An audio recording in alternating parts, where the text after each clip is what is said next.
get some reaction now. We're starting with Xavi Alonso on that incident between Vinícius Júnior and Simeone. Yo intento ser respetuoso con los jugadores del equipo contrario y no me suelo dirigir. Y luego cuando he leído y cuando he escuchado lo que le ha dicho, pues todavía me gusta menos, ¿no? Yo creo que eso no es ejemplo de buen deportista, el haberle lo que le ha dicho. Y para mí no todo vale. Hay que tener respeto por el rival y todo lo que pasa en el campo tiene un límite. An important win. You're in the final of the Super Cup again, but a really tough game, right? Yeah, it's always tough games against Atletico. I cannot remember many games that I played against them that was an easy win or so. It's always hard worked. Also, the circumstances is quite hard, especially when you come from Europe, where it's 1 degree or so. It's a big change, and also the pitch wasn't that good, so I think that influenced a bit in the game. But after, I think, two teams that fought well, that had their chances, and eventually we scored twice and they scored once, and I think that sums up a bit. But I think we had a big effort from everyone as a team, and that's good. I think both teams they create a lot of chances. We should have scored more. We could have won the game. So this is the feeling we have now, and yeah, we just have to try to look forward now, and we can be disappointed today, but tomorrow is a new day. Tal vez 3 hombres era poco, ¿no? Para una persona que le pega tan bien, con tanta fuerza como tú. Sí, bueno, si no ir más lejos, al final el otro día contra Betis me tuve una falta similar del otro lado. Quise intentar tirar a colocar, no es lo mío es tirar fuerte y gracias a Dios tengo esa precisión y pudo entrar. Siempre, como te digo, agradezco a mis compañeros que son los que me dan esa confianza para agarrar la pelota y para tirar, que muchas veces a uno no tiene esa confianza por momentos de juego, porque la energía a veces no es la que uno quiere, pero bueno, gracias a Dios entró y agradezco a todo el equipo.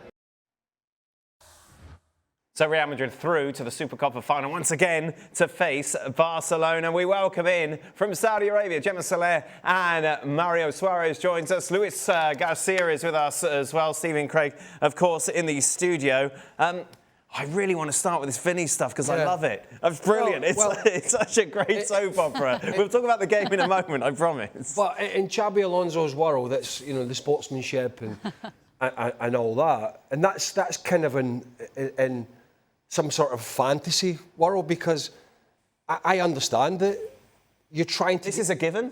You don't have a problem with it? No, it's not a given, because not everybody operates in that way, but there are people who are in the game now and have been in the game over the years who try and find a way to put your opponent off.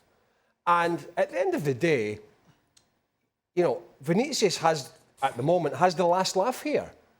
Because Atleti are not going to win the league. And I would turn around and say, well, hey, you ain't going to win the league. And you're definitely not going to win the Supercopa because you're out and you're on a plane home. So you can give it back. And so, look, is it the perfect world? No, but it's a manager having banter, if you want to call it that, or a to and fro with a player. And I don't have an issue with that, because if that's me on the sideline, Simeone's getting it back both barrels. Right. It's just part of the mind games, to me anyway. Stevie, when you were on the sideline, would you do that? Can't do it. It's not right. I love the patter. It's good patter. It's funny. But when you're in his position, or any manager, you can't do that. I mean, not only are you going against Vinny, but you're going against your opposite manager. So it's a complete and utter no-no. Shouldn't be able to get away with it. But I do find it funny, but you shouldn't be doing it. Right.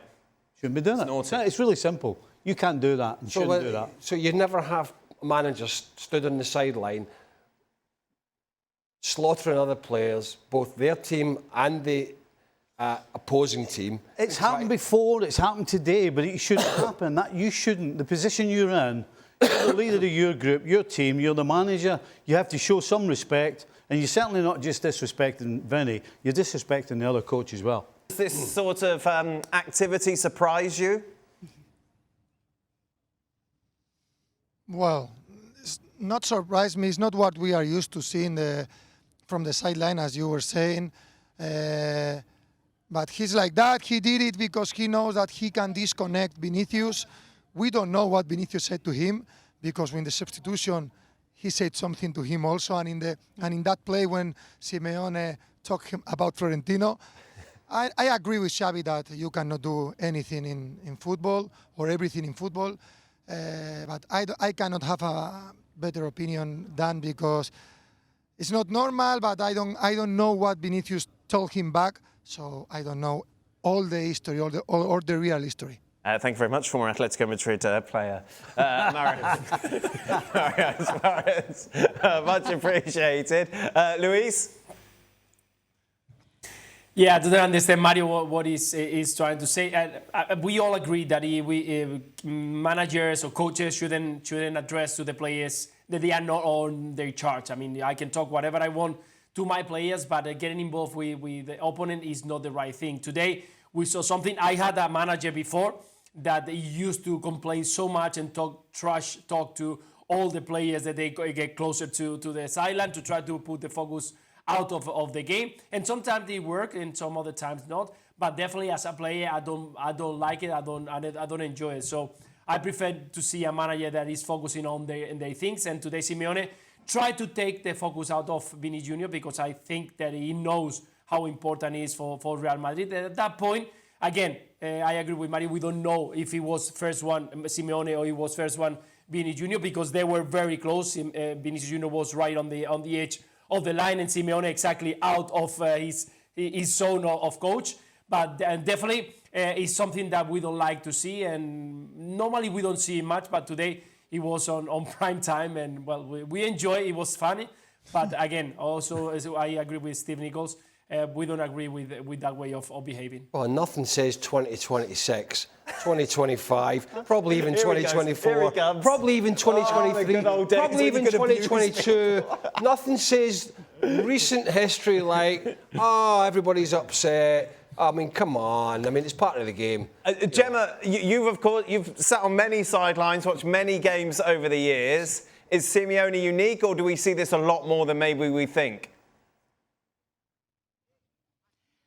He's got this kind of temper. It's not the first time he does that on a game. There was so much tension, I think so much frustration, because his team were playing better. They should have scored more, and it's not the first time they change words in a spicy way against Vinícius Júnior. I think he lost his temper, and I think it was not useful for his team at that point, because Vinícius was already leaving the field, so it wouldn't help. But it's a temper that Diego Pablo Simeone has. And what I was most surprised is that the stadium, who were all the time clapping for Real Madrid, they decided to woo, to whistle to Vinícius when Mario said that he changed words before with Simeone. We don't know what he said that, but then the stadium decided to woo at Vinícius, and I think that's remarkable, because on the last 3 home games, I'm going to call this stadium a home game because 95% of the fans were Real Madrid supporters.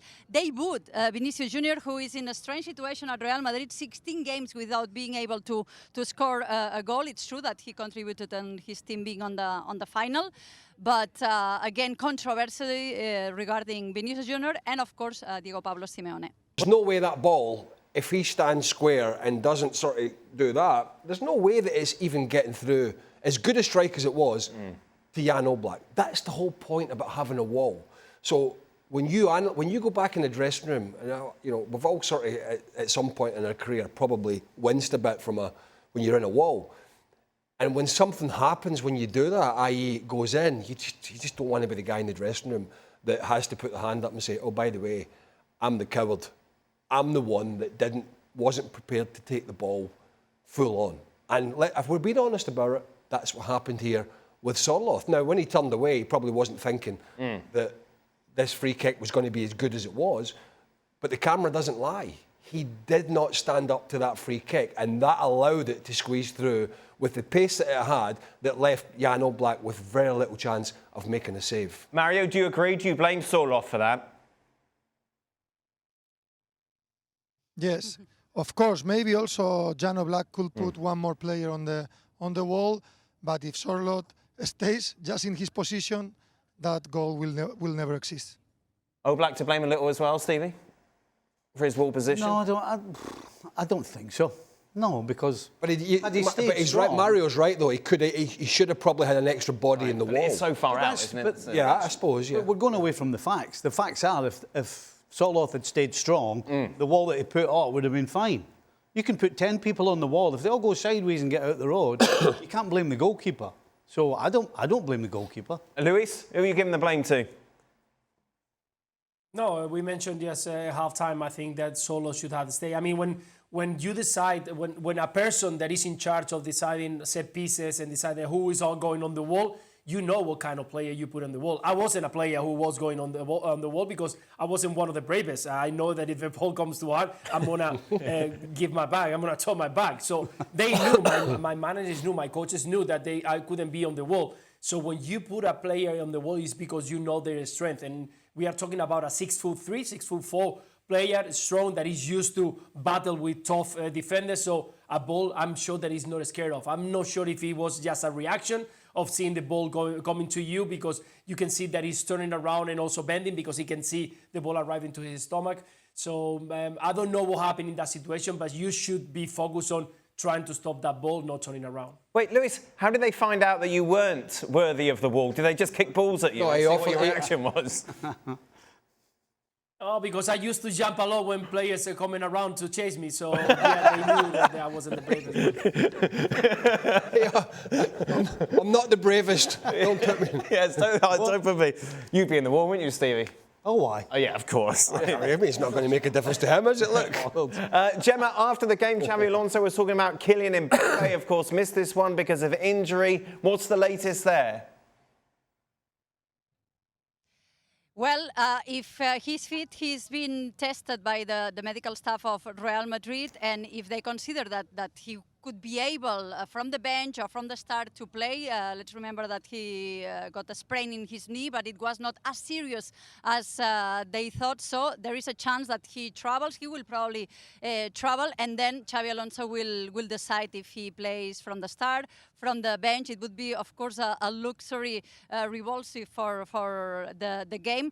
I think with Gonzalo, they found a team with more balance because he works a lot and he brings quality as well on the final third. But having Mbappe in the bench against Barcelona can be a super thing that Real Madrid can do for this final, that of course they will not have as fresh legs as Barcelona.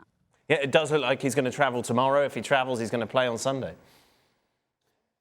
Yeah, and I mean, well, we've seen him play in games when he's not been fully fit. We saw him play in the Copa del Rey game against the lower division side, which was a risk. So there is an element of risk. This is flying out for one game. It is a final. But there is a bigger picture here as well, the second half of the season. The season that has started, second half that is, particularly well for Xavi Alonso. A win in the Madrid derby here in Saudi Arabia. A big win against Betis at the weekend with Gonzalo Garcia's hat-trick.